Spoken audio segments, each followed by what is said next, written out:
Estudyante. Bihira na ang matinong lalaki sa mundong ito.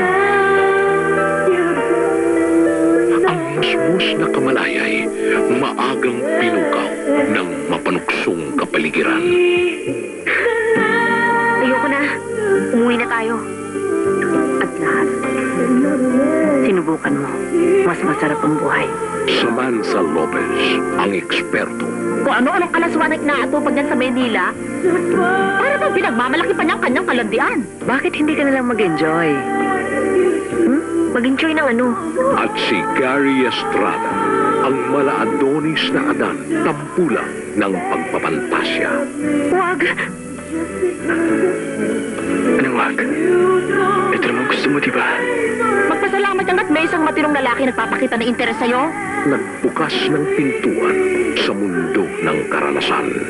Pagnanasa. Sinusumpa ko sa'yo, hindi na makakalapit uli sa'yo yun. Walang hiya kang babae ka! Ayoko na, Rodel. Tignan natin kung makatawa ka pa kapag nagsumbong kami sa pulis tungkol sa mga kahayupang ginawa mo. Sa tingin mo may maniniwala sa'yo? Dumating na sa puntong hinahanap-hanap ko na ano pang ginawa niya sa akin. Pagnanasa. Mula sa Neo Films sa direksyon ni Don Escudero.